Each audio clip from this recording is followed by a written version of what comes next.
Hey guys, I'm here with a late night edition of going over how my portfolio did today. Thought I would give you guys an update since there's a lot of earnings coming up soon. Want to try and put out even more videos than usual. So want to thank everyone again for all the support on the channel here. Really love seeing all the engagement in the comments. Love seeing those likes go up as well as the subscriber count. And I hope a lot of you guys watched my last video on the richest person in each state. That was part 1 of that video. But I do feel like some people maybe got the wrong message that I was trying to convey in that video. The message wasn't the way to get rich is to have rich parents. No, the video was talking about the richest of the rich. So yes, of course, maybe the top person on that list maybe had rich parents, but that's only because they've had probably a lineage of family members who have all had money, and therefore they've had more years to compound that money and make it work for them. And they probably still have great spending habits that were passed down generation to generation. So like I said in that video, 79% of millionaires are self-made. So don't lose hope that just because your parents weren't rich doesn't mean that you can't be. The way that you can do that is when you get home from your job, there's either 2 things you can do. You can either spend that on liabilities, or you can spend that on yourself by buying more assets, which can help you produce more income. So most Americans actually pick the liabilities option, but chances are if you're watching this video, you will pick the second option and continue to invest in yourself here. And hopefully what you took away from that video was that the best way to get rich is to also start your own candy company, because it seemed like everyone on that list was a descendant of the founder of Mars, which makes Snickers and M&Ms and Skittles. And actually, since Mars is a private company that is actually public, Hershey's, if you look at their 5-year chart, look at this. Hershey's is up almost 58% in the last 5 years, which is a pretty good return, and it also pays almost a 3% dividend. So even Hershey's can make you a very rich person. I don't know what it is about candy companies. They always seem to reward the person who sells them. So today we had a very good day in the markets. I was up about $36, and there's just been a lot of increase in optimism for trade wars being resolved here. So they're actually sending representatives from the US to China to discuss that even more. And I know I sound like a broken record because I always mention this, but that's because it's always true. You know, short-term fluctuations in basically 2 countries discussing their tariff issues and wanting to resolve that, it's not going to happen overnight, but it seems like we've been at it for a very long time here. So the Dow was also up 177 points today, and that was because of phenomenal earnings, guys, from Coca-Cola and UTX. Coke was actually up 6% today, which is huge for a company like them because they are a dividend aristocrat. 25 plus straight years of dividend increases. So for a stock like that to have an up day like today of 6%, that is almost never heard of. So today I was up about $36. Past week down just barely. Past month I'm up $135. So not too bad. Obviously doesn't include all the dividends I've been getting paid as well, which I always get to keep regardless of how the stock market fluctuates.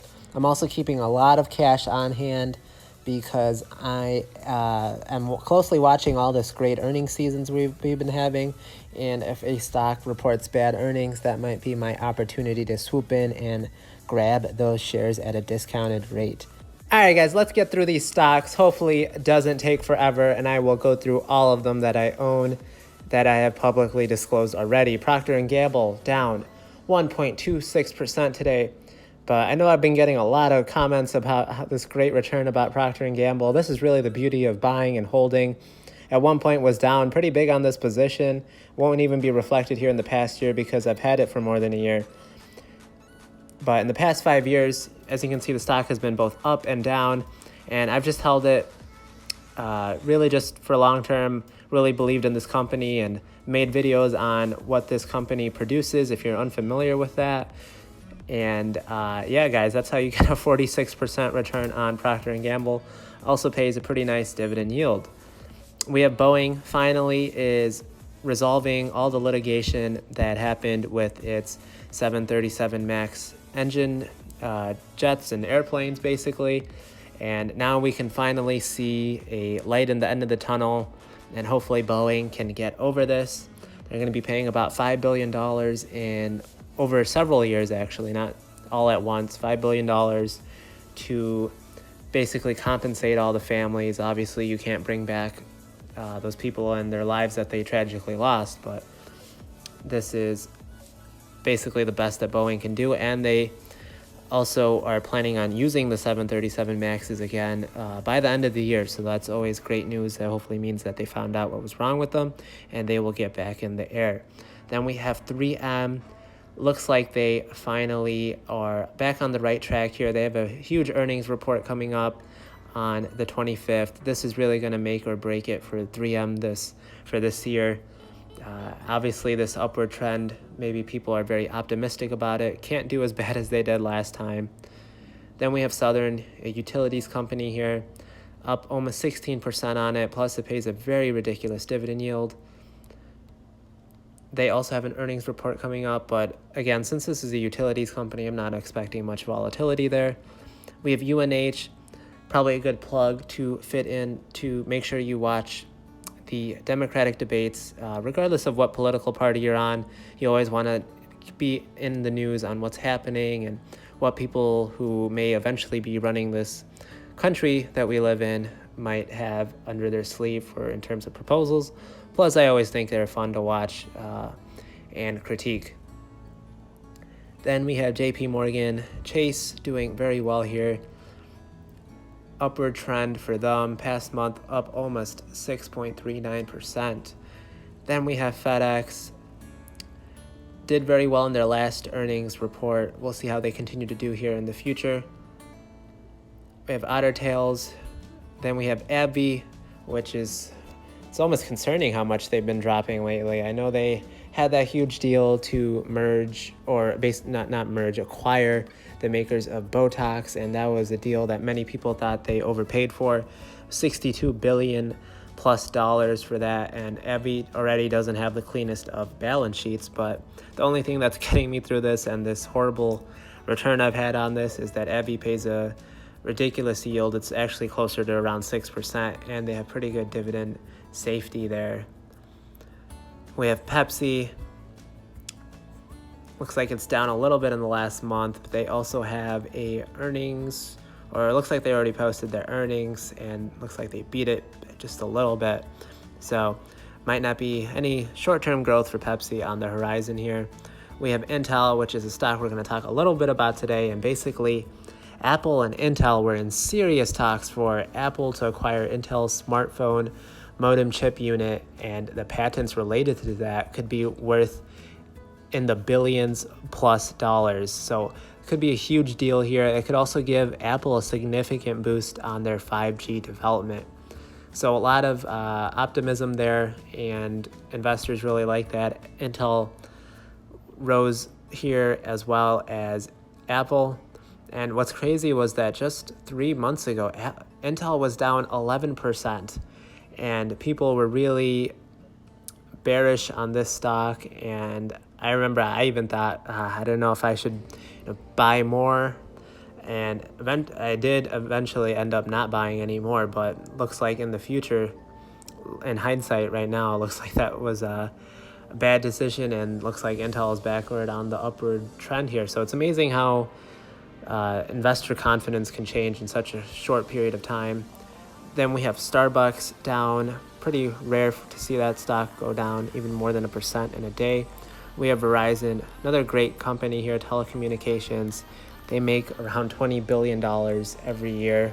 And of course, they don't have much growth, but the reason people buy the stock is because it's a very safe sector to be in, and it pays a ridiculous dividend yield around 4% or higher. We have Store Capital here. I've owned this for quite some time now, and I've really enjoyed the capital appreciation I've gotten on it. 14%, as well as just all the dividends. Let's look into my history. And I've owned it since April of 2018, and it just continues to pay me. And Definitely love seeing that in stocks. Apple, we already mentioned before on why they're up today. Looks like they fell a little bit in after hours, but up huge on this position, almost $200. Apple, one of my favorite stocks, but probably my best stock is Microsoft, which has a $226 return and pays a pretty solid dividend yield. But when stock returns this much value, you're not buying it for the dividend. Also, the largest company in the world has a $1.06 trillion market cap. We have Medical Properties Trust here, guys, and their business model is basically buying the real estate or land and having companies that operate in the hospital sector kind of operate on that land, and they collect the rent payments. We have Iron Mountain. Looks like it's up a little bit today. I think analysts had degraded the stock and maybe are re-upgrading it. Do plan on eventually selling out of that small position that I have. ExxonMobil, stagnant like always. We have Chubb down a little bit today. I believe Travelers was also down, so just something in the sector. We have MasterCard. Been contemplating on buying another share of this, but it has a very ridiculous PE ratio now, getting close to the 50 range, which I just think is just so overpriced. A lot of stocks in today's market are so overpriced. Then we have CSX and UNP, stocks I talked about last time. Looks like CSX dropped even more since I bought it last week, but that's okay. I anticipate the short-term rumbles, and we'll still be in it for the long run. UNP still up on this position. Not a bad return there. Looks like Realty Income bounced back today, up 1.61%, so pretty good day for them. This is a monthly paying dividend stock and made some pretty good returns on this, up 38%, and get paid since I own 2 shares and they give out 22 cents a share. Basically get 44 cents from them every month. Then we have the rival of MasterCard, Visa here, which is also just taken off like a rocket ship in the past year, up 28%, 5 years, 228%. Just great companies to be involved here. Again, they are just so ridiculously high in PE ratio. It really makes me question next time we have a lot of volatility how these stocks will perform. We have Facebook. Looks like it's about to crack that $200 mark. And then we have Equinix, which has been hovering around a little over the 500s, but I'm already up pretty big on this position. $33, 7%. This may even be a buying opportunity. It's down 2% in the last week. But of course, it costs so much just for one share. At just $500, that already makes up 4.5% of my portfolio. Then we have Disney here. Looks like it's going down a little bit in the past week. But yeah, Disney is huge. It's crazy how many different sorts of media that Disney owns. And we'll see how it performs in the future. But be sure to check out my last video, guys, and we'll be posting more videos this week as well. So stay tuned. Make sure to hit that thumbs up button and subscribe to the channel. It really helps out smaller YouTube investors like me. Thanks, guys.